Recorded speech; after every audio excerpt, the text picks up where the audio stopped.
What's going on? What's going on? Entertain the Geeky.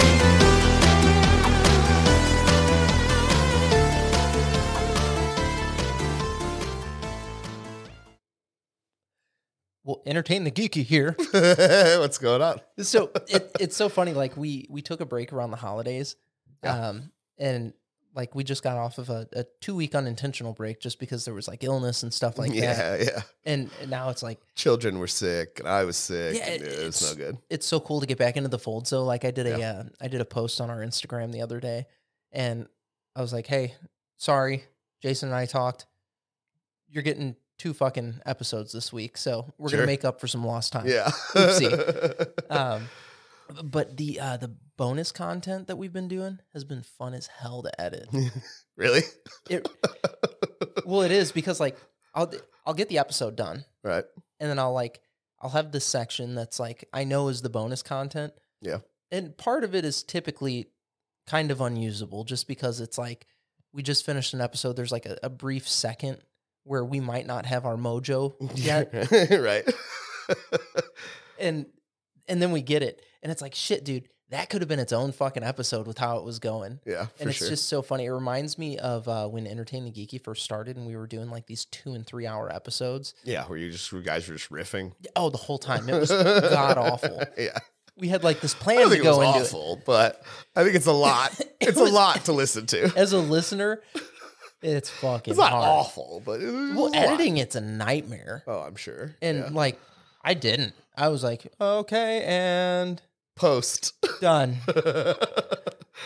When it's like looking at the equipment that we were using at the time. Oh, yeah. So you're in a room with. I still have that old Yeti microphone. Well, it works. It does. It's a good microphone. There's an account that I follow, and they shit on Blue Yetis all the time, and I'm like, man, I wouldn't be in the space at all if it weren't for that fucking microphone. It was a good microphone. It does just fine. Yeah. And I'm like, if you're just getting started, and that's what you have the option of using, fucking use it. Well, yeah, and it has that 360 listening thing where you can put it straight up and you can have people sitting around it and like talking at it. And that's and exactly works. what we did. Like it got the job done. The only issue with it is our room had 0 sound treating. So sure. We had tons of echo. It sounded like ass a lot of the time, but it's like you're still learning, you know. So it was fun. But so Antman Quantumania. Ant-Man and the Wasp Quantumania. Oh yes, Antman and the Wasp. Thank you. You got to add the Wasp in there. I do have to add the Wasp. Sexist asshole. I'm the worst. So, actually, I do want to comment on her character. So when we figured out that she was going to be the Wasp early on in in Ant-Man's introduction to the MCU, the first Ant-Man movie. I was like, man, that lady is so beautiful and awesome. I hope she becomes a mainstay, like almost like Romanoff showed up in Iron Man. Yeah, for sure. And you're like, man, I hope she gets to stay because she's a badass. Yeah. So seeing Wasp in this movie come in and just shit on stuff, it was so cool. But I liked it. I liked her in the movie. I feel like they didn't give her enough to do. And I get that, right? The impetus of the plot centers around Cassie and Scott, right? Because Cassie's growing up, she's kind of coming into her own and she's curious. And so it kind of centers on that. But I feel like in that regard, we had to sideline the other characters a little more. The other title character? Yeah. Well, I mean, Wasp, but also, Janet and Hank, I think, got a little sidelined as a result of it, too. We'll get into Hank because some of the shit that happened there with him was he did some stuff that it was just like so blah. And then some of the other things that happened with Hank, I was just like, fuck, that was amazing. Oh, yeah. Michael Douglas is great. Like, he's incredible. He's definitely great. Well, God damn it. What is the actress name that plays his wife? Michelle Pfeiffer. Michelle Pfeiffer, thank you. I don't know if there's a woman that has aged more gracefully than her. Yeah. And I was telling Tara, because we had just finished the movie, it was like we were waiting for post-credit scene. Sure. And I was like, Michelle Pfeiffer is a fucking crazy character in this. And she's like, yes. She's like, you think so? I'm like, oh my God. I'm like, she's almost a fucking bad guy. Yeah. I mean, so she's definitely cool. tied into the central plot of the quantum realm. Oh, very well. And Kang and everything. But here, we can start at the beginning. So we'll go to the very start of the movie here. All right. Well, we're going to spoil the movie. So if you haven't seen the movie out there, just don't even go listen away to this. And come back later after you've seen the movie. Come back for the next episode that we do. Yes. Because this isn't the one for you. But yes. it's been out for 2 weeks, so I feel like we're safe. Yeah. 2 or 3 weeks. I mean, at this point, everybody has talked about it. We're late to the party. We are. I had years ago, I had somebody that was like, hey, I can get you guys press passes for these things so you can watch the pre-screenings. I guess I need to that would be cool. Check that out again so we can because then we could record ahead of time and you could post it like the day after the movie or the day of the movie. Yeah, when it's all hyped and it's on everyone's mind. I think I'll look into that again. But so movie starts and it's Scott Lang walking, being him. It's just Paul Rudd. He's a national treasure. Damn it if he isn't. Dude. He's a national treasure. I say that all the time. He is, man. Like America's sweetheart right there. Yeah. So he's just walking and there's this great monologue where you find out it's his book that he wrote. Yeah. And so when you're him, like him in particular, Scott Lang, and you didn't plan on being a hero, you were really just trying to get by the best that you could, trying to turn your life around. He's a thief in the first movie. Right. But all he's tried to do is turn his life around and start anew. He's working at Baskin Robbins and shit. So I think that was more, the first movie he was working at Baskin Robbins. Yes. I think the return to Baskin Robbins, I didn't really understand that scene at all. Like I was like, you fired him. Why is he, just because he's a superhero? 100%. That was the irony in it. Right. Like I was like, why are we doing this? What is the point of this? I did like that moment in the first movie though, where they fire him and he's talking to the guy and he says, how'd you find out? And the manager guy goes, Baskin Robbins always finds out. I know. And then when he gets home later, Luis says the same thing. They fired me. They found out. And Luis just goes, Baskin Robbins always finds out, man. So good. Yeah. But so like his monologue that he's doing, you find out that it's the book that he wrote. And like, yeah, what would you do as a Scott Lang? Like you're trying to turn over a new leaf. You're not a hero in the Captain America sense. No.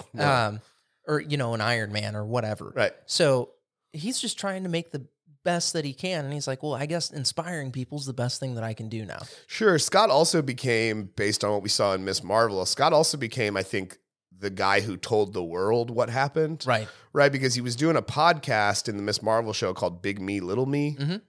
And now he's got a book out that's about his life. I think he became the one guy who was there who was just like, no, I'm going to tell everybody. This makes me so cool.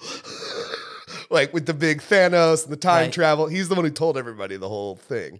Yeah, yeah. And because the question's always been, how does the world at large know what Thanos did? How does the world at large even know who Thanos is? Enough to where when we were in New Asgard, they had a ice cream place called Infinity Cones. Yeah. You're like right. So like it is something the world at large understands and is aware of, but who told them that?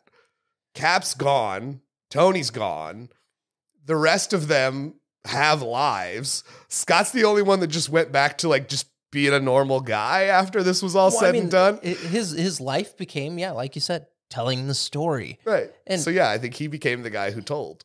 Okay. Yeah. I can totally. Which also makes the book make sense too, right? Because he had the little podcast in the one show, and now he's wrote a book about it. So yeah, it's so funny. So then he's at basically he gets a call, and it's he's like, why is jail calling me while he's finishing reading a book to children? Right. And he has to go get his daughter out of jail, and he's like, why are you in jail? And she's like, oh, there's some bad stuff happening. I was going to say, because she's a superhero. She's freedom fighting. And she stands up for the little guy. Right. So she's freedom fighting. And the cops are asking her, they're like, or one of them is like, what'd you do with it? And she's like, I have no idea what you're talking about. What'd you lose? Oh, yeah, when she heads over the car. She's trolling him hard. And then, she's like, car that she shrank. I did find this. And hands him like this, it's almost a Hot Wheels size car. It is. So it's a Hot Wheels police car. And it's his patrol car. Yeah.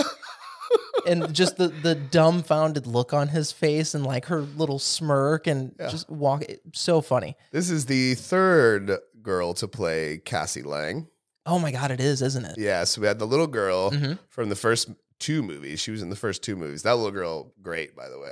She was one of my favorite parts. I wish she would have grown up faster so that we could have just kept her playing the character you wish forever. That on her? Well, no, because she has that one moment where he comes over for her birthday and he gives her the ugly little bunny, and she just goes, "He's so ugly. I love him." Like, I was just like, "You're the best. You're the most adorable little girl ever."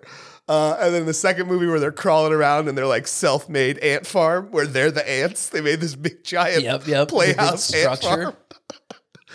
So yes, we had her, and then when we did Endgame, Scott goes home and finds Cassie, and that was a different girl, and now a different girl. So this is the third, and I wonder if that's because she takes on such more of a lead role at this point, and they wanted someone they were a little more confident could continue doing that for years to come, Right? Because she's a young Avenger. She ain't going anywhere. She's a mainstay now. Yeah. She's now a new main character. I mean, all the children characters that we've introduced are the next generation of Avengers. They're the main characters going forward, right? We have all these little older characters kind of passing the torches along, and maybe they'll be there to help. Yeah, they might be a mentor. Right, but the young Avengers is the Avengers now. Right. Like, that's what we're going with and where we will get to. So yeah, I wonder if they just cast someone that they were more confident could continue to. I mean, maybe in her role, inhabit the role. Her role in Endgame was so minute. Oh, she's in one scene. Right. Yeah. So they're like, nobody's going to remember that anyway. If we have a brown-haired person here, we're good. But I like this girl that's playing Cassie. I think she does a good job of kind of bridging the gap, right? Like from when she was a child to now. This girl, I think, feels a little more like the little girl we saw in the first 2 movies as a grown teenage girl. But yeah, I enjoy her a lot, and we head back to the house, and I love that she's calling Hank grandpa. Hank is not her grandpa. No. He's not. Like, he's not related to Scott at all. They're Hope's parents. Right. And as far as I know, Scott and Hope aren't married unless they did that off screen at some point and didn't show it to us, and I feel like they would never do that. Not with those two. No. But they, one of the things I liked about the early parts of this movie is they have fun with the shrinking technology. Oh my God. Like Hank brings in the tiny pizza and like puts a little droplet of Pym particles on it, and it turns into a big pizza. Yeah, it goes from a personal pizza to an extra large. Yeah, exactly. And he's like, I saved $8. Right. Like, brilliant line. And you're just like, oh my God, that's hysterical. Yeah, they play around with the goofiness of the shrinking and embiggening tech. But turns out her and Grandpa Hank have been working on like a secret project. Yep. And that secret project is, all honesty, trying to map the quantum realm. Right. It's not their fault that it also has to ping into the quantum realm. I mean, that's just a side effect of the fact that it's a mapping software. I was going to say they're making a radar, basically. Yeah, they're trying to map the unknown regions, which they think are empty because somebody had lied to them about what was there. Yeah, yeah, and Hope, or not Hope, Janet. Mm-hmm. Janet obviously is freaked out by this, and her little prologue with Kang, I think, is interesting, where, they're friends, or at least allies at first, until she realizes what he is and who he is, and then she has to stop him. But Marvel does this a lot, where we'll get to a plot point that is new, and we just try to say, oh yeah, it was always there. And it's like, but why didn't she tell her family about Kang immediately? Like, why? Right. And that seems like something she would have told them. Well, the thing that they didn't really address there that I thought was odd is she could have been like, dude, I was so freaked out or so ashamed, because I think like a smidget of dialogue was given about it. Like, why didn't you tell us? Oh, bad. Yeah. It should have been like this whole thing, like at that point in time when they are pinging over there, she could have been like, look, man, shit was happening there that. Well, even before that, right? The idea of she knows Hank is interested in the quantum realm. Mm-hmm. He's probably questioned her ad nauseum about her time there, right? So giving Hank all the information he needs to not make the kind of stupid decision that leads them all to get sucked into the quantum realm in the movie probably would have been a good idea. Yeah, but then we wouldn't have had the movie. Well, I understand. I'm just saying they do this thing where they introduce, like when we did Captain America Winter Soldier and we found out that Hydra had secretly infiltrated S.H.I.E.L.D. the whole time. Like the other movies didn't do anything to set that up. And we're just supposed to assume, oh, we're just all stupid and we missed all the clues. No, there were no clues because you didn't know that's where you were going until you got here, right? Like, you got in the writer's room and they were like, what if? Right. We did not say it. And I don't think it's a bad thing. Comics do it all the time, retcons and changes and stuff. But in movies, it's a little harder to swallow, I think. Well, the thing with comics is they have months and months and months. Yeah, like movies, we got a couple hours to tell our story here. And it's like, dude, we didn't forget what happened last time. Right. Like that was going to see that film was like this big highlight in our lives. So yeah, we didn't miss that. Oh, I remember that. We had two whole rows of the movie theater with people we knew. Right. We used to go to those movies at midnight. Dude, well, that was so to sidestep a little bit while Tara and I, because my lovely wife and I did this as like a movie date. Yeah. So we go to the movie theater and it's the first time I've been to a theater in years now. Sure. And I was like, man, I hate ordering tickets online. Not a fan of it. Right. I missed the box office. I missed the line for a midnight showing. Yeah. And I was explaining that to her. I was like, I remember waiting in line to see Iron Man 1. I'm like, I waited in line. Right. We waited in line to get tickets. Tickets went on sale. You had to go to the box office. Right. I'm like, you didn't pull your phone out and you're like, I'll reserve seats 2 and 3 here. Yeah, we didn't have assigned seats back then. No, and I missed that too. Yeah. Because I don't like the assigned seats. I'm like, I like the assigned seats. Some people do. It's not for me. I like being able to just look at a theater and go, I want to sit right here. I thought that was half the fun. That's where I'm going to sit when I get there. Because I can go to a theater back in the day and think, I know where I want to sit. But 9 times out of 10, by the time you got there was already people there. There was 1 or 2 people there where you wanted to sit. And if someone's in my seats now, I can walk up and be like, you're in my seat, bro. Get out of my seat.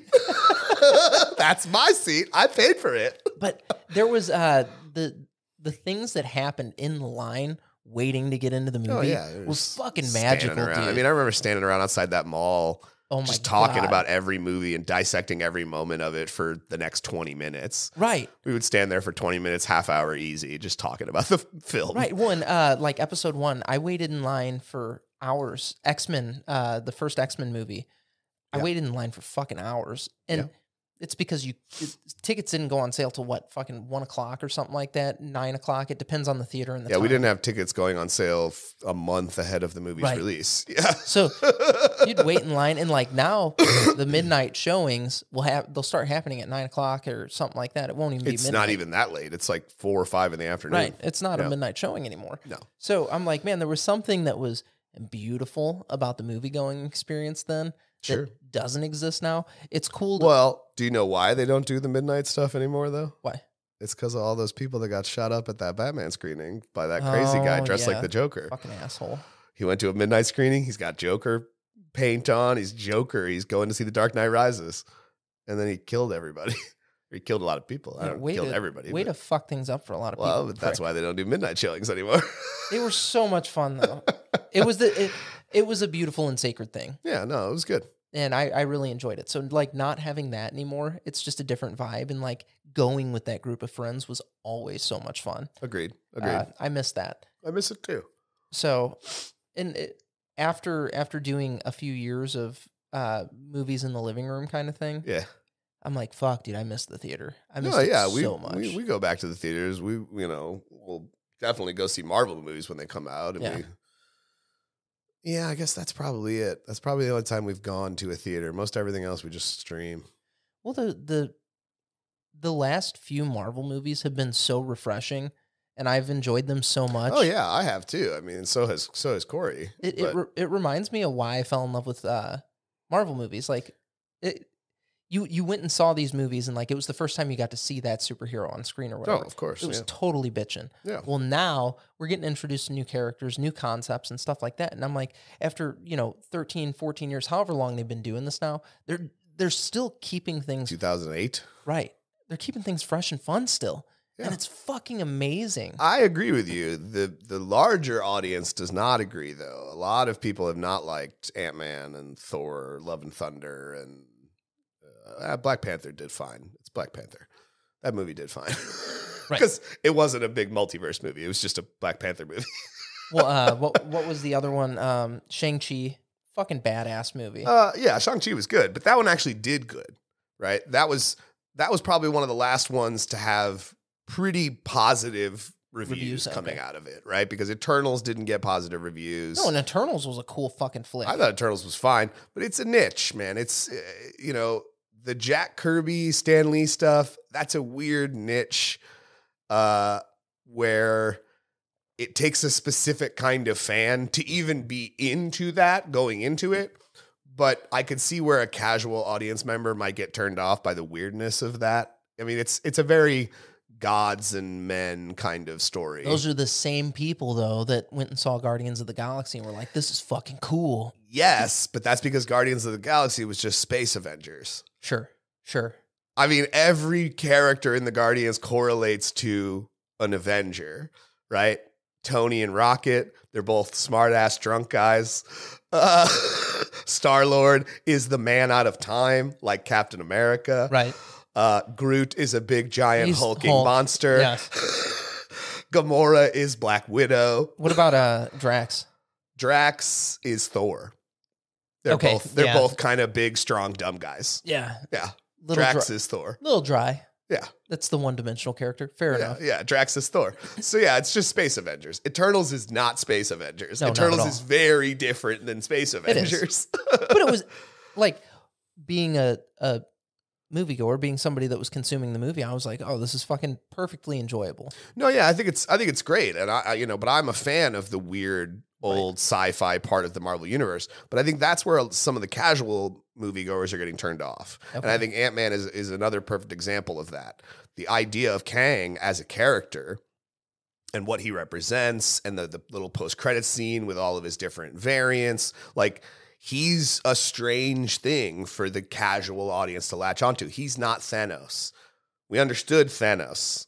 We got it. We understood his motivation. Kang's a little bit more of a gray area. He's a time traveler, first of all, and I think time travel kind of turns people off sometimes. If it's done well, like Endgame, it's fine. And they're using the same concept for this time travel, right? I mean, it's in the same world. Time is a circle. They go with the idea that all of time is happening all at once, which means changing the past can't change the future because the past and the future happen simultaneously. Right.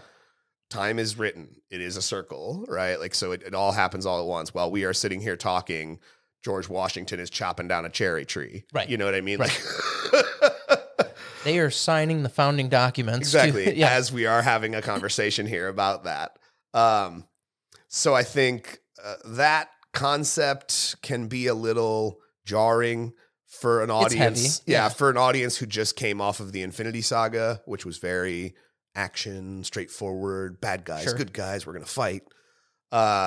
This dabbles into some weird areas. We've been getting more and more cerebral with them. Yeah, I mean, Doctor Strange and the Multiverse of Madness was not very well received. I liked it. I thought it was great. Good fucking movie, dude. I enjoyed it. But I understand why when people said, well, I watched Doctor Strange, I don't even understand what's going on. Why is Scarlet Witch a villain? Who are those little children? Where did they come from? I'm like, oh, you didn't watch WandaVision, huh? They're like, what?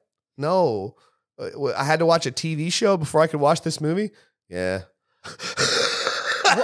Continuity's getting a little too big. There's a lot going on. Yeah, at this point where like you have to do some homework. You better have a Disney Plus subscription or you're not going to get it. Yeah, you have to do some homework before you. Now, I will say, as far as the last two films have gone, this Ant-Man and Black Panther Wakanda Forever were just sequels to their movies. Right.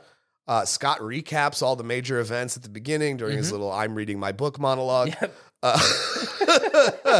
And then the rest of the movie is focused on the through line of Ant-Man to Ant-Man and the Wasp to Quantumania. Yes.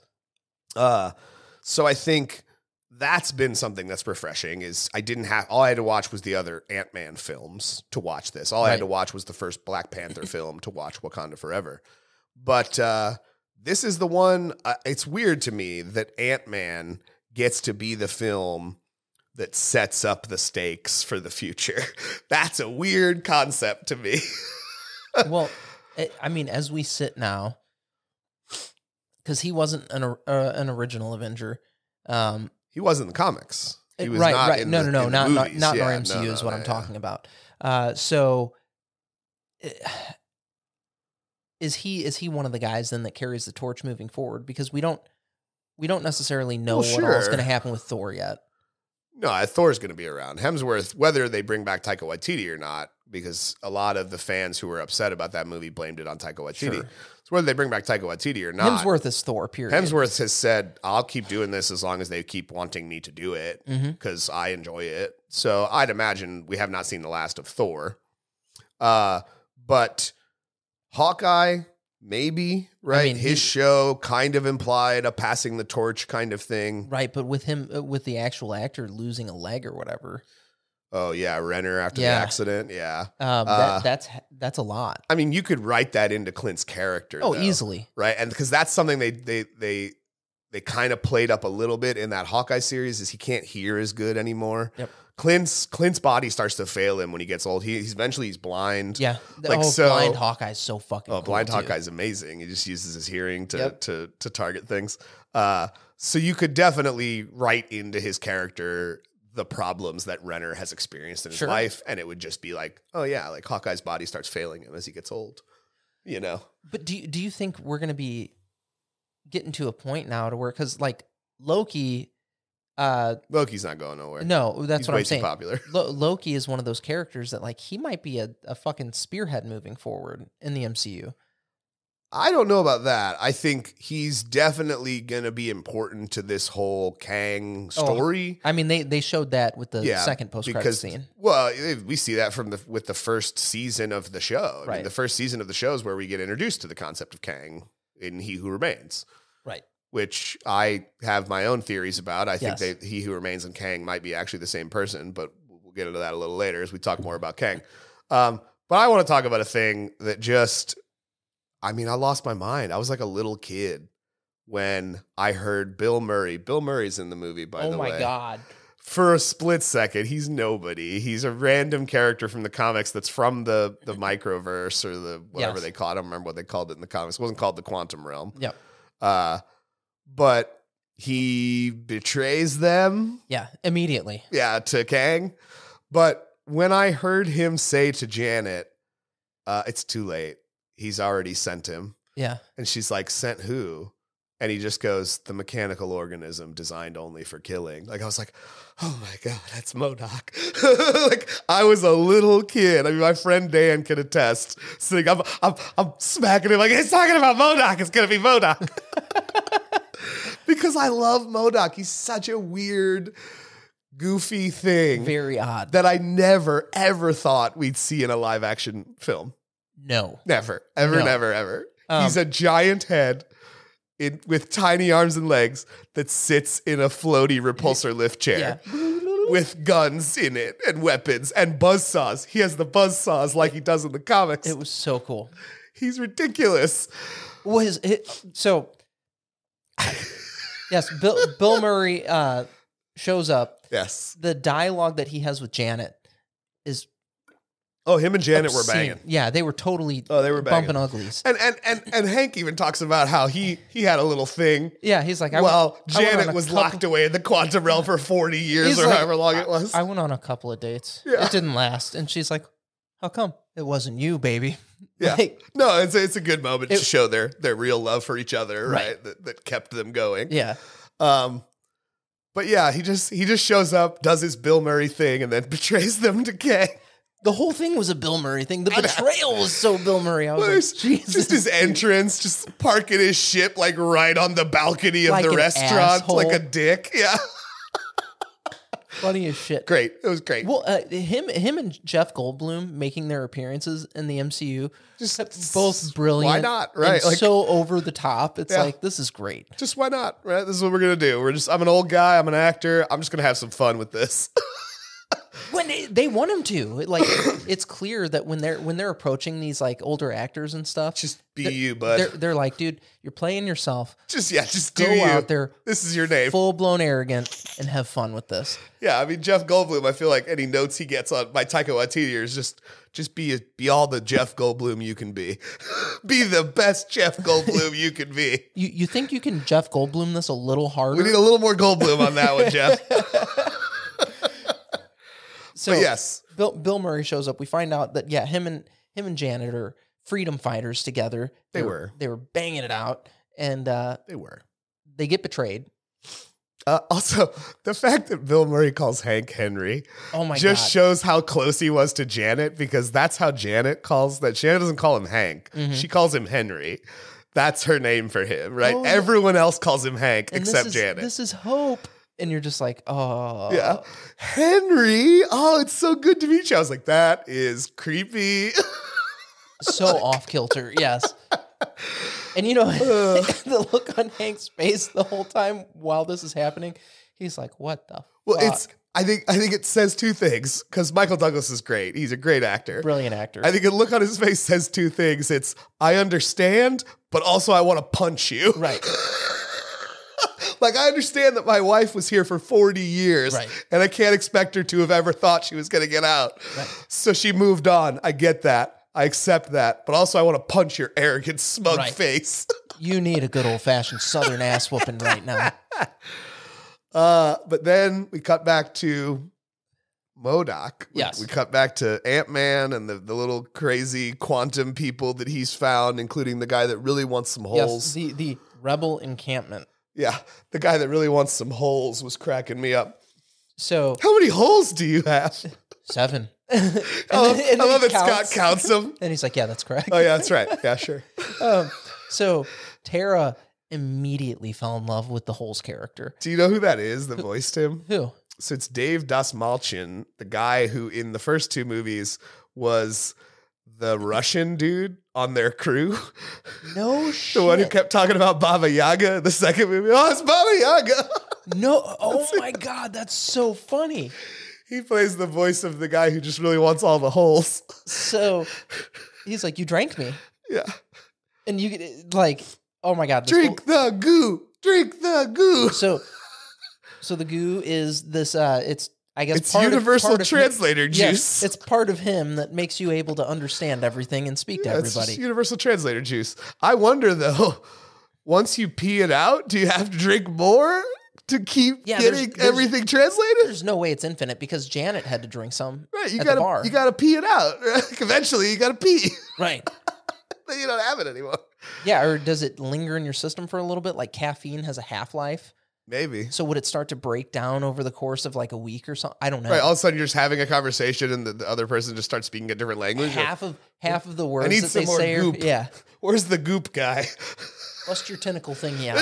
Need some more goop. But so yeah, they're doing their whole thing with this Star Wars rebellion. I mean, because that's pretty much a Star Wars movie. It was. Yeah. Aliens and all. Yep. So they're doing their thing with the rebellion. They're not aliens. They're quantum people. Yes. They don't come from a different planet. They live right underneath us in the quantum realm. Yeah. Dude, the biodiversity there amongst sentient beings was so baffling to me. It is. Yeah. And I was like, come on. But it's because in the comics, there was just a whole universe. The microverse, man. It was just a whole universe of people. So MODOK shows up. And it's perfect. Fucking waylay that he does, I was just like, God, it's damn. Perfect. And when we see him, his face is big, his head is giant, his arms and legs are very tiny. It's beautiful. So I was complaining before we started recording. I was complaining about the CG there. It was. I was like, I feel like they could have done better with it. And is it the worst thing in the world? No, man. We've definitely seen worse CG. Yeah. In a superhero movie in the last few years. When Pip the Troll showed up at the end, I was like, God, what is that thing? But fucking Did you put this together in a day? Superman's mustache. Right. So like, yeah, we've seen some crappy special effects in huge budget movies, but I liked it. I liked MODOK. I was like, man, this could have been better. It could have been better. Well, I saw a screenshot about a week or two ago. Okay. And I was like, there's no way that's fucking MODOK in the movie. Sure as shit, it was MODOK in the movie. Yep. Mental organism designed only for killing. Dude. Oh, I think in the movie they go with the mechanical organism. Mechanical it was, only, yeah. Designed only for killing. And I think Scott says it first. He's like, MODOK? He says Darren. Or Darren, yeah. When he tells him his name, he says, wouldn't that be Modofk? Yes. Because everyone always leaves off the 4. Yeah. Right, it's MODOK. But no, that was my favorite part. I mean, again, if I'm a little kid hearing him say mechanical organism designed only for killing, it got all the more better when he recognized him as Darren Cross. Darren Cross, if you're not paying attention or haven't been watching, is Yellow Jacket from the first Ant-Man movie, the villain who shrank uncontrollably there at the end. When he just realizes it's him and he goes, Darren? And his response is, Darren? There is no Darren. Only MODOK. I was just like, that's how MODOK talks. Like, I was a little kid. You have no idea. When he has to communicate with him later on in the movie, and he's like, Darren, hey, Darren, MODOK? And he's like, yeah, Scott. Yeah. There's no Darren. Only MODOK. But talking in the third person, again, that just makes me, I've read MODOK. MODOK is a joke, kind of, in the film. He has some serious moments, but he's mostly played for laughs. Yeah. MODOK is not played for laughs in the comics. No. I mean, okay, occasionally, sure, but he's a much more vicious, serious threat to, I mean, he's a Captain America villain. Yes. You can't be a Captain America villain if you're a joke. You know what I mean? Like, he's a serious villain. He's weird, but he's serious. But I'm fine with the fact that they played it for laughs because, again, they juxtapose that, I think, with some very good moments out of MODOK, just as this machine, this floaty head machine man who's got all these weapons and is just killing everyone. He's the muscle, I guess. Right. Although Kang doesn't need muscle because he's obviously a badass. But he's the thing that scares people in the quantum realm, I guess. Well, so what we did learn is that Kang is not like omnipotent, in a sense that he's not godlike in that regard. He has to be in a place at a time doing something with his physical body. So it would make sense that you would make an enforcer, and it would be this MODOK character, right? The thing that I think they didn't like. It's clear by the end when his suit gets all busted up. But one of the things that a friend of mine was saying was, does Kang have superpowers? And I was just like, no. Kang has superior technology that makes him seem godlike. Right. So like just the thing of holding out his hand and being able to like telekinetically lift and move things, that's tech. That's not powers. Right. That's just technology. But when you take his tech away, he's still one of the most skilled, learned combatants in any reality. In the universe. Right, in any multiverse. Right. Yeah. So, no, I think it was very interesting. I think they could have made more clear that everything that he was doing had to do with the tech. It's not until the tech's broken that you realize, oh, that was his tech. Well, I felt like initially, as we're being introduced to the character, or as far as like his interactions with Janet goes, yeah, I felt like that's where they were alluding to us that he was nothing without the tech, because she said once he got his suit back, it changed his abilities. Basically, he went from a pretty average fucking fella to a super badass. I took that as more, that little monologue, I took that as more her implying that who he is changed, because he's presented himself to her as this victim who's been banished to the quantum realm and can get out with his tech and can get her out with his tech. She becomes hope for him. Right.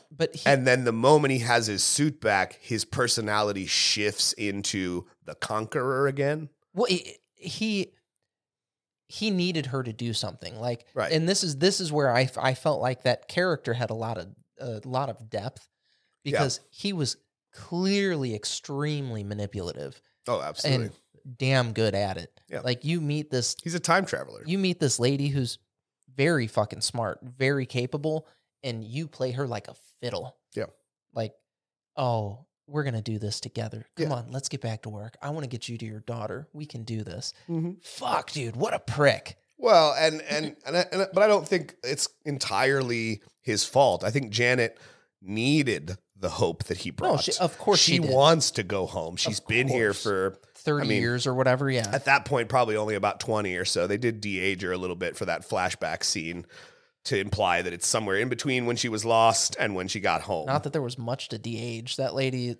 They do de-age her a couple of times through that movie. In a flashback when she says goodbye to Hope, they've de-aged her quite a bit. And they did de-age her in Ant-Man and the Wasp. Well, it's like putting some color in her hair. The sequel, the second Ant-Man movie. It's like putting a little bit of color in her hair. Like the lady doesn't really have wrinkles or anything like that. Yeah, she still does. She's still got those I'm an old lady skin things going on. It's funny. I was telling Tara, I was like, so for the longest time, she was a daughter to Harrison Ford in movies. I'm like, and then when What Lies Beneath came out, she played a spouse to him. Yeah. And she's like, ew. And I was like, but she was old enough to do it then. And Harrison Ford was fucking Harrison Ford. Well, right. He's the man. So, what he does is ageless. Well, yeah, he himself is not ageless because he's actually one of those actors that we watched get old really fast, go from like the guy we all remembered to the guy he is now in a very small amount of time. Right. Well, when you're talking a 50-year career, sure. Is it that fucking fast? I mean, I guess Star Wars wasn't quite 50 years ago, 40 years ago. But it was 1970s. Yeah, 78, 77. 77. Okay. So when damn near a 50-year career, man, like 45 years. That's a long fucking time. No, sure. I'm not saying it's not. He was 35 years old then. The thing that's funny to me though is like the new Captain America movie that's coming out, New World Order, that's going to be Sam as Captain America, is going to have Harrison Ford in it. He's taking over the role of General Ross or Secretary of Defense Ross, whatever he was by the last time we saw him in Civil War. Or no, actually, we saw him in Infinity War. Yeah, I think he was the Secretary of Defense. Because that guy died, William Hurt. He passed away. But when I heard that, I was just like, yeah, but you guys realize like Harrison Ford's pretty up there too. He might not be around much longer. And I hate to say anything like that, right? Put some kind of bad juju out into the world. But like, we might not be getting a decade. It felt strange. Yeah, it felt a strange choice to me. And then I thought, oh, wait, they're probably going to make him fucking Red Hulk. Oh, and then you don't need Harrison Ford anymore. He's just Red Hulk. I thought we were going to get Red Hulk way sooner. Well, the fact that they kept bringing Thunderbolt Ross back implied that maybe we would. And maybe that's why they kept bringing him back. But then the actor who played him passed away. So, well, now that we're about to get Hulk rights back, or I think they just got him back. Yeah, it's already back. They have rights back. That's going to be huge. Yeah, I think the couple of moves they've made in that regard, bringing that guy back probably to do Red Hulk and bringing in Hulk's son, Scar. Oh, that's going to be at the end of She-Hulk, cool, and just She-Hulk, bringing in She-Hulk. I think we're building to World War Hulk, which is obviously not going to be the same story it was in the comics. I think it'll probably be more of some bad dudes got the Hulk's blood and they're making Hulks. Right. And we need our good Hulks, i.e. Hulk, Scar, She-Hulk, and Red Hulk, to go save the day. Well, maybe even Abomination. Get him in there, too. I was going to say A-Bomb is for sure going to be a part of that. Get Abomination in there. Actually, no, I think Abomination is going to be on the Thunderbolts team, so that would be a different side of him. I think even with Red Hulk, like, they could do an entire movie just getting Ross on the side of the Hulks, and it would be interesting and fun to watch. You could do a Hulk movie where Ross is the bad guy. Right, that's what I'm saying, right? Man. Like where his transformation turns him crazy. Right. Like Hulk was early on, right? Where he was just a monster. And then it takes all these smart Hulks over here to go stop him. There's just so much potential there to do a kick-ass Hulk movie. I agree. A couple of them. And I want to see a Mark Ruffalo-led solo Hulk film. I think that could be really cool. I mean, he hasn't had the opportunity to do that. At this point, we need it. I mean, shit, we saw the Avengers over a decade ago for the first time, and that was Mark Ruffalo's first appearance as the Hulk. He was actually supposed to be an Incredible Hulk. He was the one they wanted. But they got Norton? But scheduling conflict, he couldn't do it, and they hired Norton. So Norton was actually their second choice for the role. Okay, and then Norton did screen testing for the Avengers, and they were like, "Man, you're just unbearable." Yeah, no, they recast him. Yeah, they weren't happy. Also, I think Louis Leterrier, the guy who directed Incredible Hulk, he wasn't happy with him either because apparently he's just kind of a hard guy to work with. Like, he's very critical. Sure. He likes to think he knows better than the director. I mean, he's a great actor. He is. There is no doubt. I'm sure being in the game that might breed arrogance. No, of right? course. Like being, I know better than you. Being in the game as long as he has, I'm sure it's led to a bit of that. Yeah. And Norton's done some of the best. I mean, he's won awards. You know, right. He's an Academy Award winning actor. He's a badass, no doubt about it. Yeah, I was honestly a little off put when Ruffalo became the Hulk. Oh, I loved it. Because I fucking loved the Hulk movie that we got with Ed Norton. It was a fun flick. It was a good. It was okay.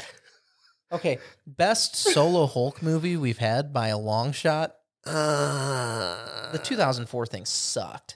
I agree. The 2004 thing did suck. I think you're forgetting The Trial of the Incredible Hulk with Lou Ferrigno, the greatest Hulk movie ever made. I think of that as part of the series, honestly. No, The Trial that had Incredible Hulk was a made-for-TV movie. Okay, fair enough. It is part of the series, but it was a movie. It was a feature-length made-for-TV movie. Fair enough. It also had Thor in it. Oh my God. Or no, not Thor. It was Daredevil. Daredevil's the one who was in that one. Thor was in the other one. Yes, Thor was in the other one. Daredevil was in that one because it was a courtroom thing.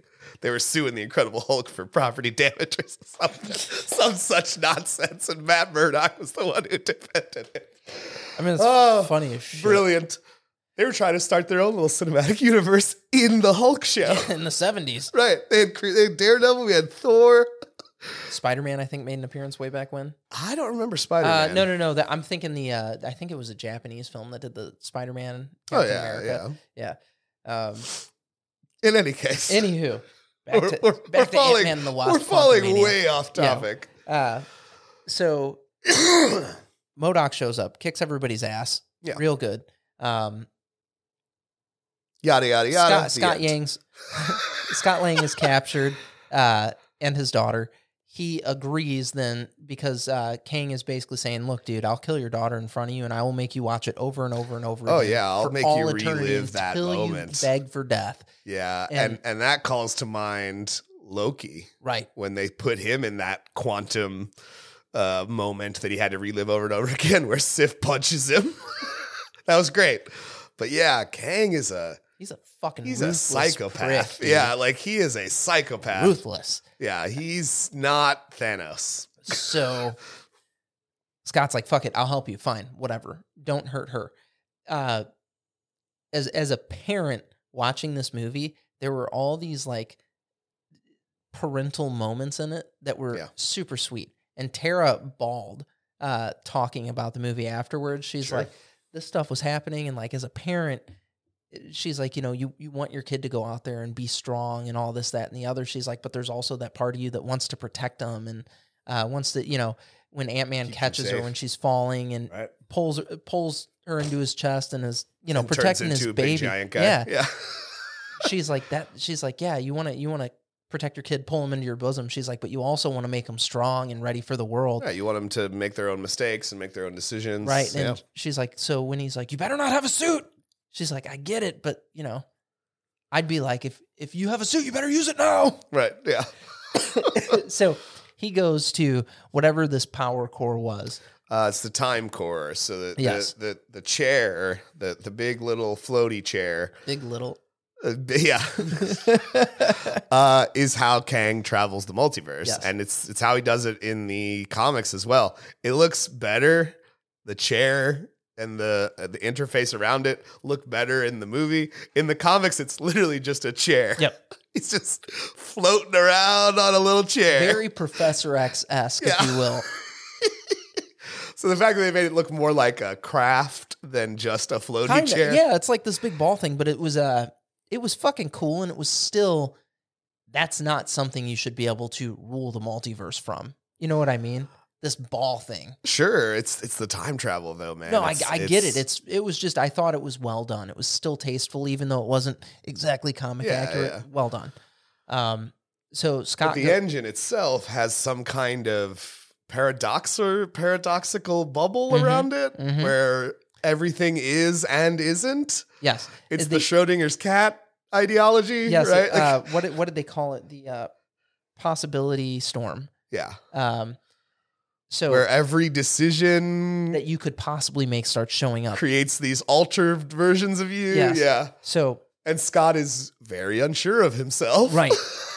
And a bajillion Scotts show up. It's probably thousands, if not millions at that point in time. Oh, it's huge. It's a whole bunch of them. And it turns into a wave. And basically, as this wave progresses, and Scott is being consumed by it, the idea of helping his baby comes he hears to her mind. voice. Yes. Yeah. And he's like, I have to help her. Well, then all of a sudden, all the Scotts are on board, and everybody's like, holy shit. That's the only thing they can all agree on. Yeah. Right? How is this happening? Scott is very unsure of himself, but one thing is constant. His baby. He wants to protect Cassie, and they all feel the same way. So that was brilliant. So cool. So they become ants. Original Lang, yes, gets pushed to where he needs to be by in a mountain of Scotts. That all stack themselves like ants. So he's doing what he needs to do. The Wasp shows up, and with her bajillion but hers don't split. Hope is much more singular-minded than Scott, right? She knows what she has to do, and she knows what she wants out of a situation. Right, but you still see all the little they all kind of just catch up with her. Coming off of her and whatnot. Yes, she has an army following her, more or less. And she shows up, helps Scott. They do what they need to do to shrink this thing down because Janet blew it up as she described it. And they get it. And then embiggened it. I just like saying embiggened. It's a Miss Marvel thing. And they have this little sphere, and then Kang is there, and the whole gang is there now. Yeah. And Kang is like, are you gonna fucking hand it to me, or am I gonna take it? And they're like, Scott's like, oh, what do I do? He's like, give me Cassie. Right. Just keep up your end of the bargain. You can have this fucking thing. That was never going to happen. Right. It was never going to happen. And Kang is like, all right, boop, telekinetics it to himself, or uses telekinesis to bring it to himself. Technology. It's technology. It's not telekinesis. It's technology. Whatever. It is. I'm just saying. Because that was a question that came up. That was a question that I fielded from a couple of people. Like, what? Did they make Kang have superpowers? Like, no, he's got technology. He's been to the future. He's got the best technology that looks like magic to those of us that live in this timeline. Fair enough. That seems like, oh, he's magical. No, he's not. So he gets his little remember all for you Harry Potter fans. Remember all. It is tied to his memories. I know. He has to link his consciousness into the chair. Well, what was the phrasing that they used? It was a neurokinetic technology or something like that is how they described it. From the far future. Right. Very cool. Seems like magic. It's not. Gets it, grabs Janet, and is like, fuck you guys. If they'll be in the same position that I was in. Leaves. Right. So we have Scott, Michael Douglas, Hank and Cassie basically that are kind of left to figure shit out. Right. And it was they're in the desert, so to speak. Yeah, I mean, if that's what you could call it. In the quantum realm. Right. It's a weird patch of land that I don't fully understand how to describe. Yeah, it's the quantum realm. It doesn't fit the same standards that we hold our reality to. But yeah, ultimately they all, formulate their little plan. Hank's going to go off and do something mysterious, and Scott's going to distract Kang and try to stop him from leaving or whatever it was. Which built to actually what I thought was a pretty good third act kind of final battle with Scott coming in, big giant man, destroying everything, and Cassie and MODOK fighting because MODOK's trying to kill Cassie. I was a little frustrated with that fight. With the Cassie and MODOK fight? Yes. Why? So Cassie was doing this coming of age story, coming to understand her powers thing throughout the course of this movie. And MODOK is fully realized at this point in time. Super badass. We literally watched him. His first scene, we watch him cut one of these like building flying creatures down like it was nothing. Yeah. If you tell me for a second he couldn't do that to Cassie, who is like unrealized in her power set at this point in time, I guess I understand what you're saying, but I think that's kind of the point, right? Because we're trying to give Darren a redemption, right? Because he's just a dick. So what I said to Tara, because she takes a gamble. Okay, Cassie does, and she's like, "Oh, let's see what happens," and she turns herself into a giant girl, right? And it would be very new to her. I'm like, what would have been great and I think hysterical is if she would have fell on him and crushed him. Sure. Like getting her feet about her. She doesn't fully know what she's doing yet, but she's still the hero there. She took a risk and it paid off huge. Yeah, but the first time Scott did it, he was a super. He also was because once you're giant, everything that you perceive changes, right? Like he's stomping on cars like they're nothing. He's swatting the war machine away like a fly. Right.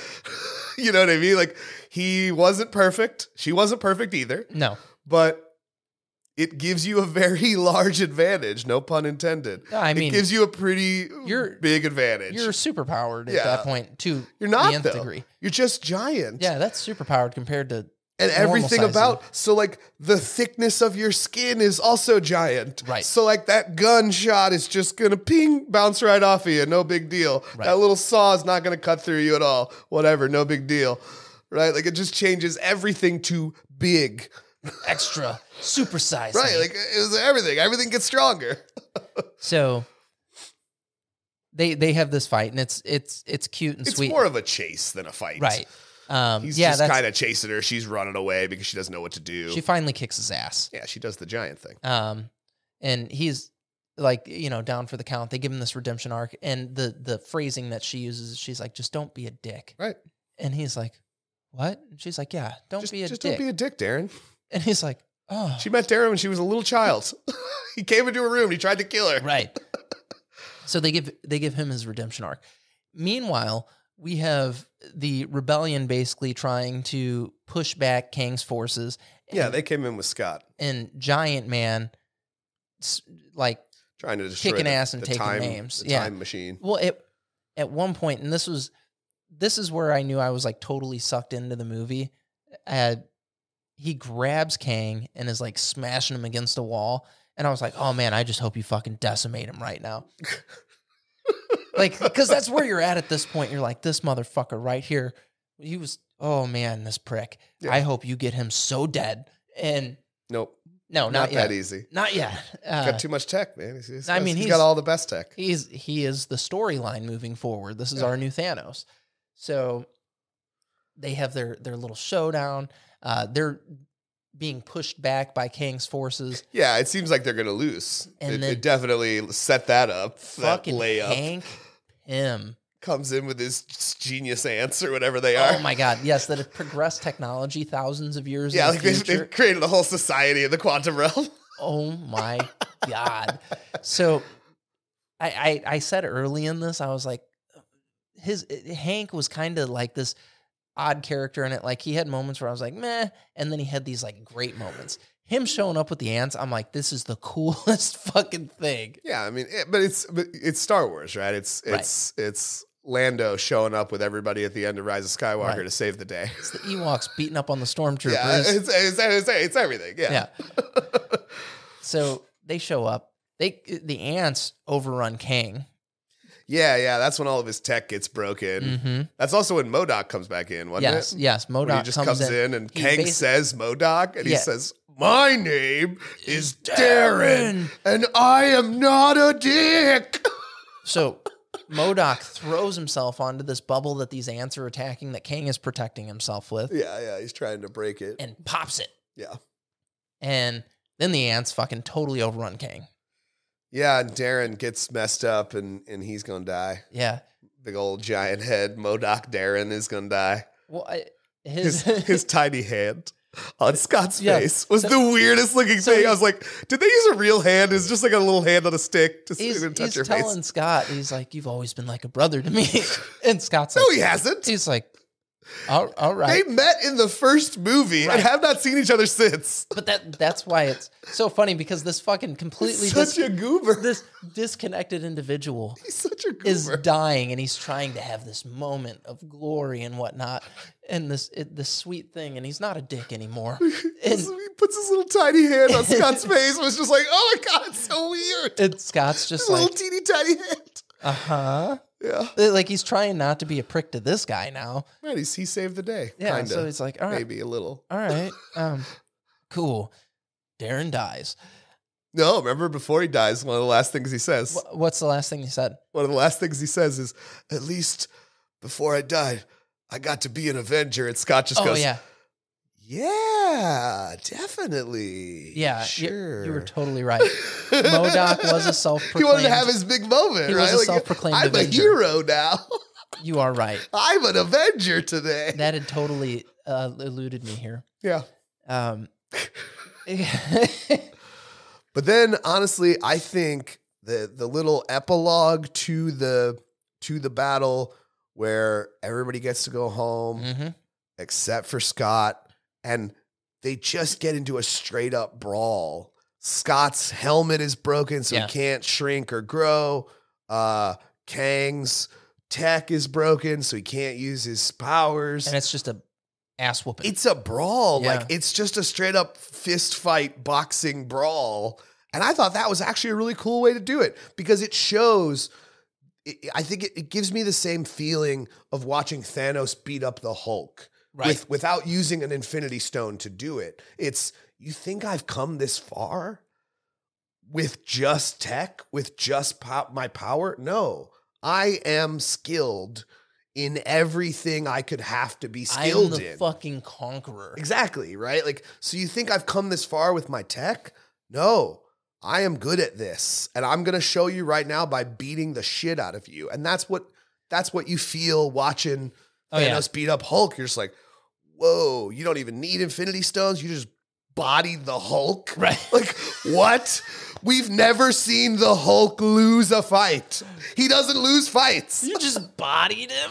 Well, exactly, right? Great. Like, you know what I mean? Like, it's just, it elicits those same feelings when you first watch him come up and go into the box. And again, I want to see Creed 3 because I just want to see more of that guy just beating the shit out of dudes. Like, he's all ripped and stuff. Like, I just want to see him beat the crap out of some dudes. Whoops Ant-Man's ass. I don't think Creed's going to lose the fight. I mean, I haven't seen the movie yet, but I don't think Creed loses the fight. He's the star of the movie. Rocky only lost in the first movie. He didn't lose in the other movies, you know? Right. And we're at Creed 3 at this point. I think he's got to win. We're definitely well down the Rocky road right now. Jeez. Nice pun. I know, right? It builds. It's a great fight. It builds to this epic brawl. It's a great fight. And then, fucking yet again, Hope shows up. Well, yeah, and it's got that line from the trailer that I always watching the trailers went, I really like that line. It's a good line where he says to Ant-Man, "Did you really think you could win?" And Ant-Man says, "I don't have to win. We just both have to lose." And I was just like, that's Scott, though, right? Ultimate Scott's sacrifice. willing to sacrifice himself to get that victory, to keep his daughter safe. That's what it is to be a hero. And like that's the thing that it's like, that willingness to sacrifice is what makes that so fucking cool. Agreed. And yeah, he was willing to do it right there in that moment. I don't have to win. We just both have to lose. I just can't let you win, baby. Right, that's brilliant. I'm not trying to win. I'm getting goosebumps. Right, that's not the point of it. I'm not trying to win the fight. We need to lose, both of us. And yeah, so Hope shows up. Yeah, gives him a little bit of a backup, and they start. Yeah, Kang definitely would have made it through that portal if she hadn't shown up. Oh yeah, but she was apparently always there anyway, and that was the thing that really made me laugh in that moment. I was like, was she just floating, flying there, watching Scott get his ass beat? No. So she was on the other side of the portal. No, she did, right? But when she shows up, she grows. She was on this side of the portal before we see her grow. Oh, okay. So I was like, how long was she on this side of the portal? Was she just sitting there watching Scott get the shit kicked out of him and just saying, I'm only going to show up if he comes from this portal? You had this one Otherwise, coming, Scott's Scott. got this. He's fucking giant, man. No, he's not. He has no tech at that point. I know. He'll be fine. Yeah, he'll be fine. So she saves the day. Yeah. They fucking push this prick into his remember all. That I think was a bad idea. I really do think that was a bad idea. I feel like they've just merged him with his own time technology. Yeah, something happened there. And then Scott goes back to the real world. And it's him walking just like the beginning of the movie. That was the greatest, though, where he just like loses it all of a sudden and goes, oh my God, did I just make everything so much worse? And you see this look of panic for a second, and then it's like, it's probably going to be all right. Yeah. So fucking. I am curious, and I've seen a couple of people on the internet talking about this. I am curious if Scott is even in the same reality, though, when they come back. Because there was, and maybe it's just movie making and how it works, and we were filming on the day, and these are the extras we had. But he passes 3 of the same people. Yeah. In the end scene that he passed in the beginning scene. And I don't know why I picked up on that, but I did. I remember watching that final scene and going, why does that couple look familiar? And then I saw a video on the internet talking about it. I was like, it was the same couple. And this guy was theorizing that Scott may not actually be in the 616 reality anymore. Yeah. Yeah. And that'd be interesting. When I was watching that was something that I was concerned with when he was having his moment of panic. Right. Because I'm like, is he in the right spot in the right time? Right. That being said, he goes into the coffee shop, and earlier in the movie, and I should have mentioned this earlier, the old man working the coffee shop. Oh yeah, calls is him like, Spider-Man. thanks, Spider-Man. It doesn't charge him it's for his on coffee. The house. Second time he goes into the coffee shop, he's like, that's gonna be $12. Antman. Yeah. Yeah. So good. I want to bring up one more thing. I mean, we get to the end here. That was another thing that really just blew my mind. I lost my train of thought. Something blew your mind. You wanted to get into it? I did. Oh, Kang. Yes. When he's talking to Ant-Man, when he's got him locked up in the prison, and Ant-Man, trying to be the big head, I'm a cool guy, says, yeah, I was an Avenger. And Kang responds with, an Avenger? Did I kill you? Have I killed you before? Yeah. Are you the one with the hammer? And the thing that I think is really brilliant about how they set that up is that seems like just a throwaway joke, because they even have Scott go, oh yeah, people confuse us sometimes. That's Thor, we just similar body types. So they make a joke of it.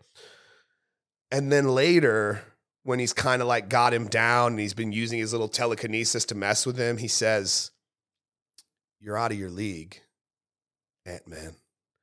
So he knows who he is. The idea of, have I killed you before? You the one with the hammer, is to say, you're not Thor. You're not memorable. You're not Captain America, right? You're Ant-Man. Do you know how many versions of you have died beneath my feet? The people that hold their own against me are Captain America and Thor, but ultimately they lose too. You're nothing. Like, I loved that he wasn't confused about who Ant-Man was. He was just messing with him. It was a mental game. Yeah, he was just messing with him. Oh, I love that. That was brilliant. I wanted to bring that up before we were done. No. That was actually a really good scene to bring up. So then we get a post-credit scene. The Council of Kangs, man. How many people, this is the thing, when people first saw Thanos at the end of Avengers, how many people in the theater went, what the hell is that? None. Who's that guy? I don't think there was. No, there were. There are people that only went to watch movies. They didn't know who Thanos was. Fuck. Those of us that are comic fans were like, holy shit, that's Thanos. Right. But everyone else was like, who's this purple guy with the weird chin? Yeah, with the funny lips and stuff. Right? Where did he come from? Who is this guy? And I think that's the same thing with the Council of Kangs. Like, what the hell? Why are they all gathered together? Why are there so many of him? Right. Like, it's a weird concept. I love it. No, I loved it. All the Kangs were so cool. I wish we were doing it like we were in the comics. In the movies, he's got variants and stuff like everyone else. In the comics, he's a singular individual. He has no variants. Kang is unique in that way. The reason there's so many of him is because he's a time traveler. He keeps making time travel duplicates of himself when he keeps jumping around to different points in the timeline. So at one point, he got all of those time travel duplicates together because he was like, we got to get on the same page here, guys. There's too many of us. We're all trying to do different things. I've got shit to handle here. Right. Get on board. And truth be told, it was just a ruse to get them all together in one place so he could kill them all. Right. And maybe that's what the Council of Kangs is in this as well. Maybe Kang is the one who assembled the Council of Kangs without their knowledge. Right. Maybe he's already among them. Maybe he's Immortus or Ramatut, right? There were Kangs that looked just like him in the crowd there. So Kangs everywhere, yeah. It's a whole stadium of Kangs. It could be anything.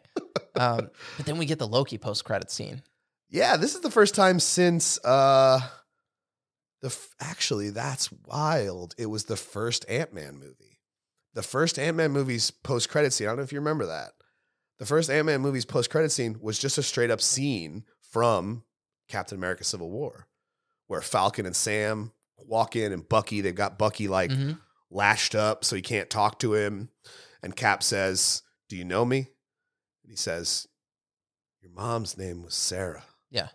You used to wear newspapers in your shoes. So you're taller. Yep. Yeah.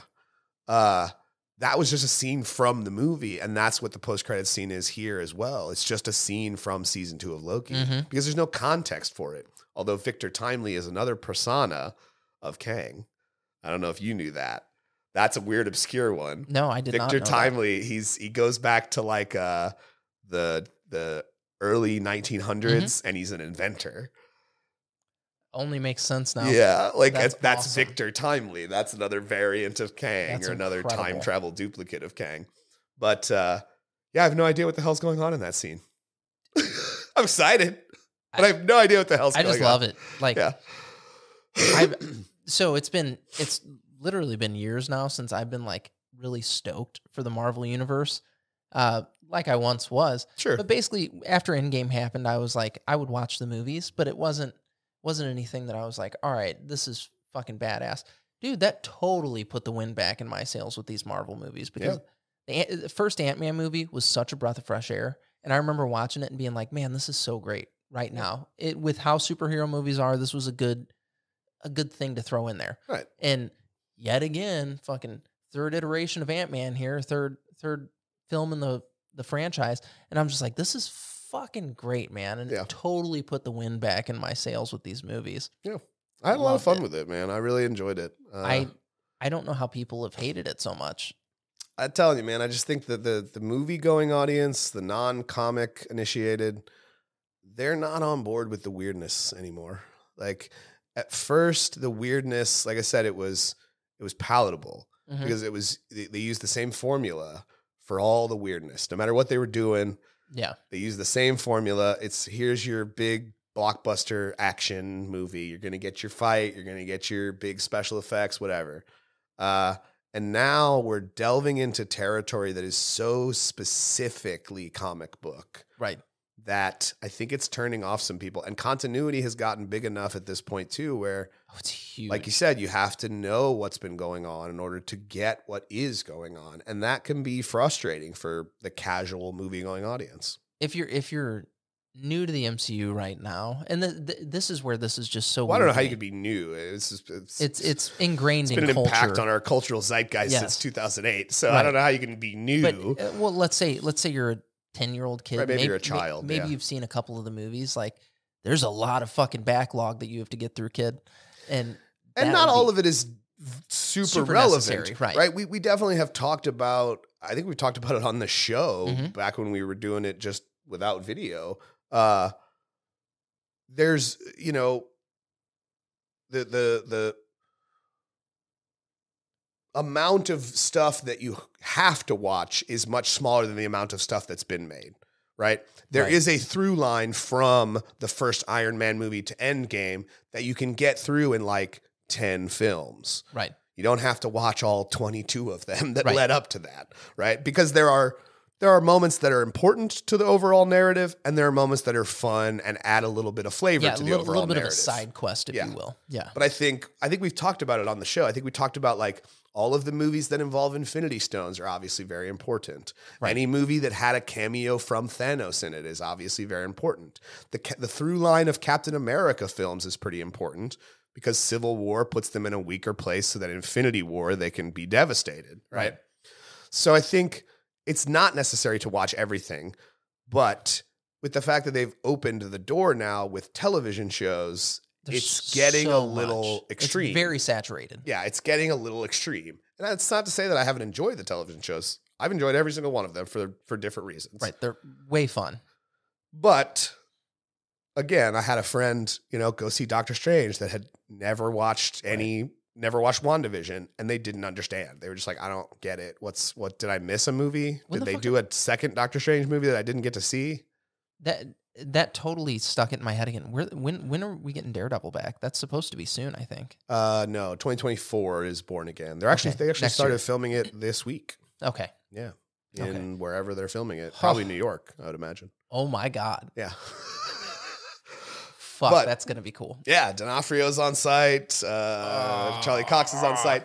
We don't know whether or not the other cast members will be returning. I will be very angry if we don't get, at the very least, Eldon Henson back to play Foggy Nelson. I'm going to be very angry because he's great. He's wonderful. As Foggy Nelson, and I need him to come back and play Foggy.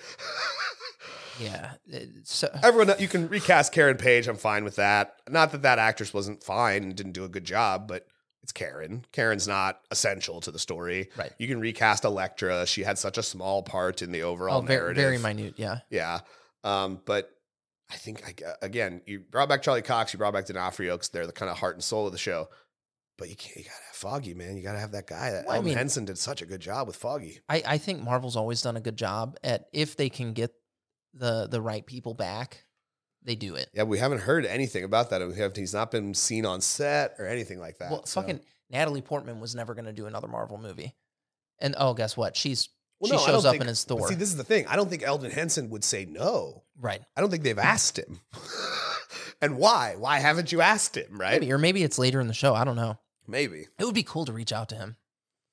He'd be like, who the fuck are you? And we'd be like, Eldon Henson? Yeah. I don't think Eldon Henson's got any time for us. He should.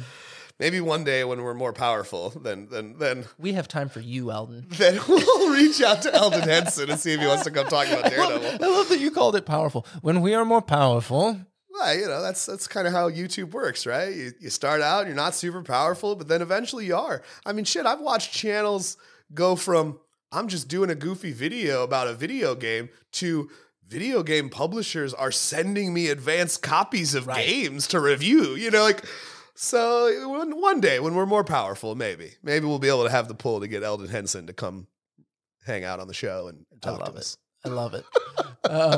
So we'll have lots of money. We'll fly him out. We'll hang out with him all week. I'm like, dude, you come out here. We'll take you out to dinner once. Right, we got great barbecue around here, bro. You like barbecue? Everybody likes barbecue. Come on. It's where they take meat and they cook it on a grill. It's for us.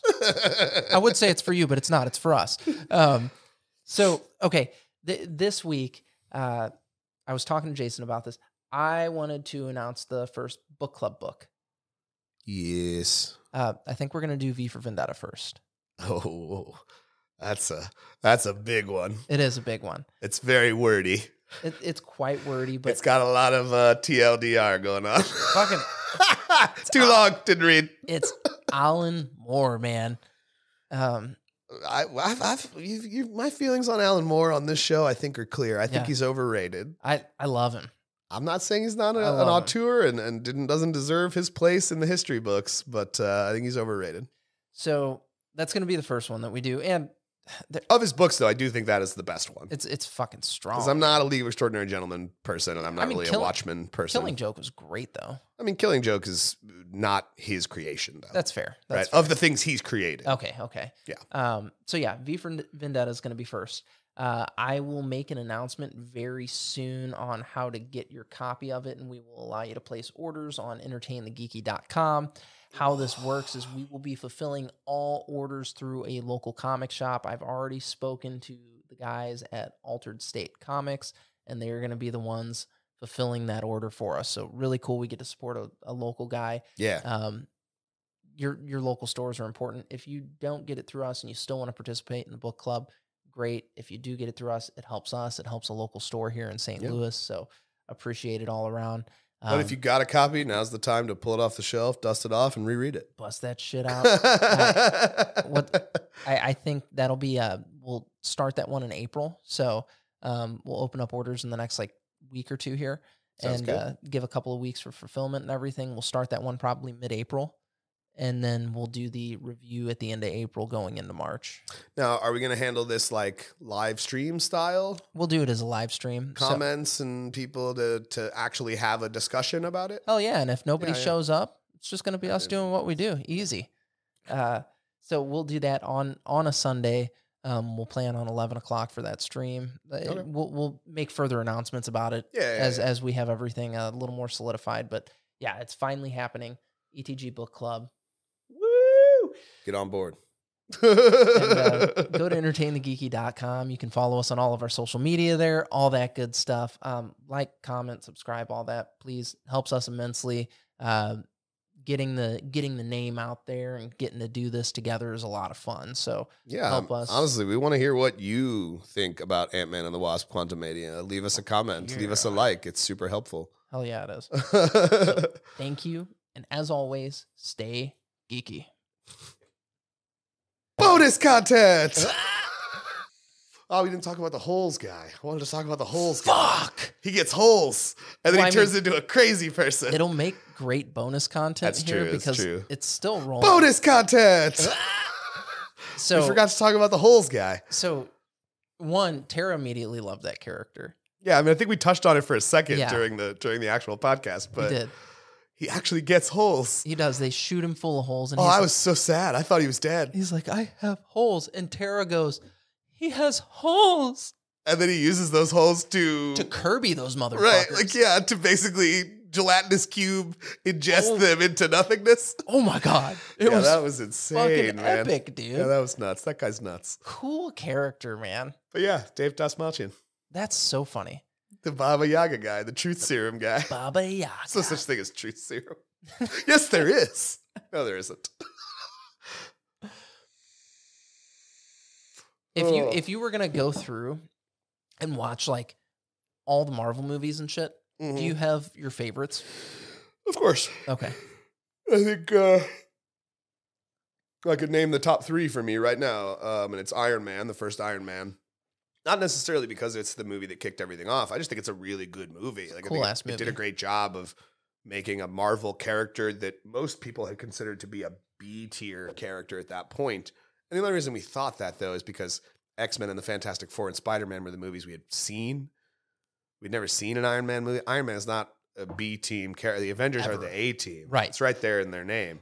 It's A-team. It's the big part of the spelling of it, as a matter of fact. They make the A bigger than everything. Yeah.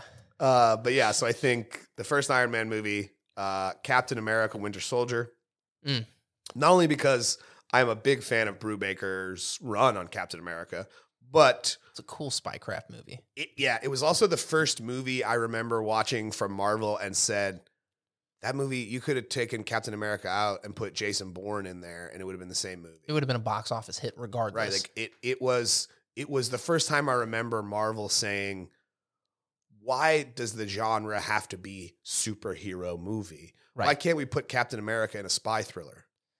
Oh my God. And the movie was very much. And it was good. It's a spy thriller, right? Like, it's good. It's a Jason Bourne movie with Captain America in it. It's a great movie.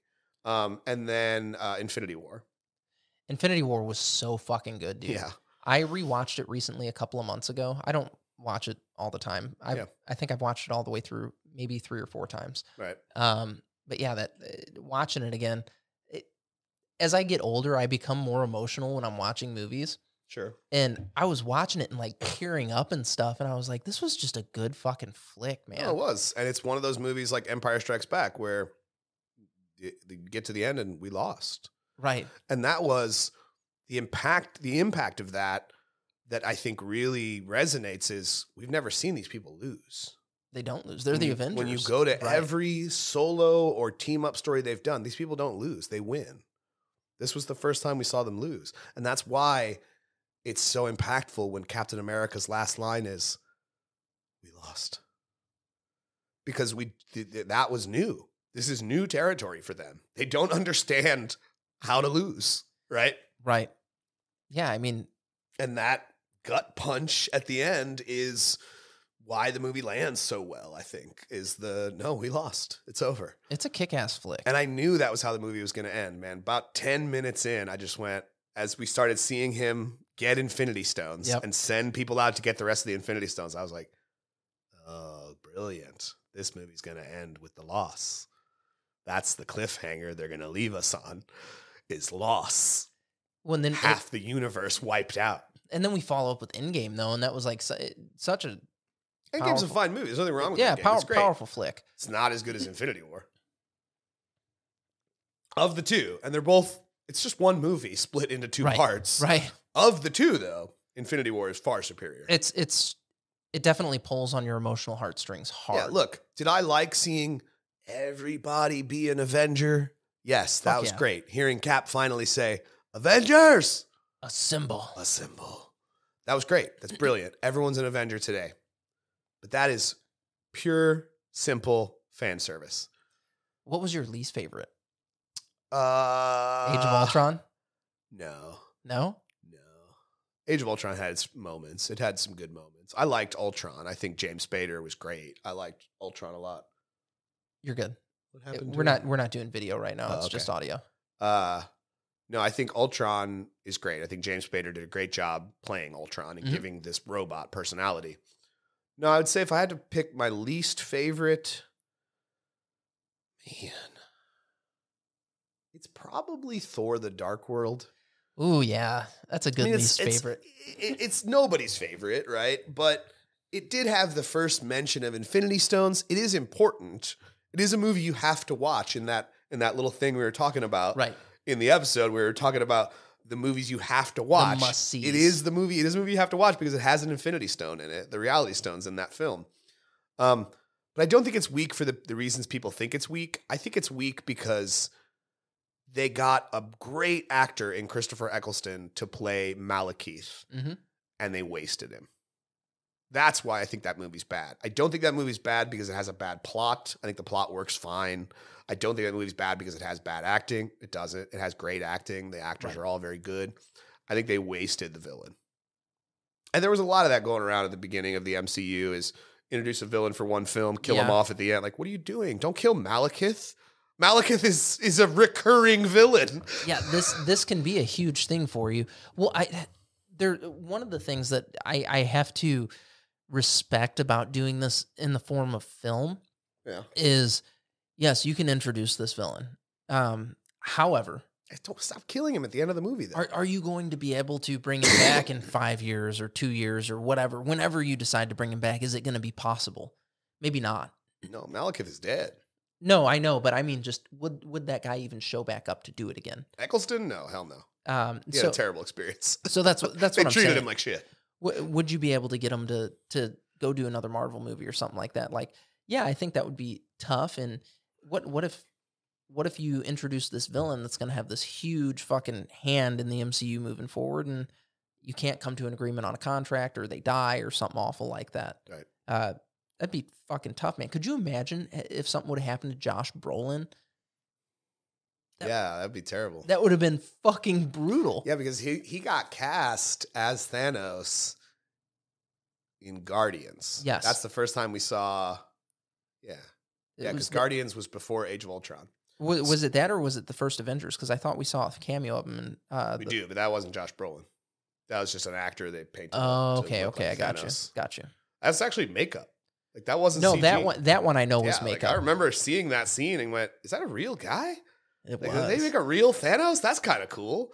And then I saw like behind the scenes like makeup pictures of him like getting made up, and I was just like, oh, that's pretty cool. That's fucking rad. But yes, it was Guardians. It was Guardians of the Galaxy because his next appearance after Avengers was as the guy pulling the strings behind Ronan in Guardians of the Galaxy, and then the next time we saw him was in the very next movie because he's the post-credit scene in Age of Ultron. Yeah. Okay. I'll do it myself, and he puts his gauntlet on. Yep. Yeah. Yeah. Fucking cool, man. Yeah. Fucking cool. So Dark World is one of your least favorites. That's probably my least favorite. Yeah. But again, I don't think it's a bad movie. I think it did not take advantage of the talent it had. Underutilized what you had at your disposal there. First of all, Malekith in and of himself is not a one and done villain. He almost destroyed the entire universe during War of the Realms. He got his hands on Infinity Stones and he almost destroyed the entire universe. He is not just a Thor villain. Right. He is an Avengers villain. And that's a waste. You wasted him. You wasted a great, great villain. Do you think they wasted MODOK? No. Because he's gone. No, he's not. Darren is gone. Darren is not MODOK. Fair enough. Dude, George Tarleton is MODOK, head scientist at AIM. Fair enough. So if you wanted, you could have real MODOK later down the road. The more serious, non-jokey MODOK. The less campy one. The one from the comics, yeah. Because it's Darren Cross. Darren Cross is not MODOK in the comics. George Tarleton is. That's a fair point. Yeah. That'd be fucking cool. So they have it in their back pocket if they ever need it again. Well, I mean, nothing a good old retcon can't take. You know, you don't even have to retcon. They call him the mechanical organism designed only for killing. It's very possible because Kang is the one who gave him that title. Mm-hmm. It's very possible that Kang's met Tarleton. Yeah. Yeah, you're right. The mental organism designed only for killing, right? Like, it's very possible he's met Tarleton somewhere out there in the multiverse. That's a fair point. Yeah. Oh, yeah, and he can pull people basically from wherever in the multiverse. Yeah, but if he needs a MODOK, he just grab a MODOK. Yeah, just snatch one up. Just grab another version of Darren. Here we go.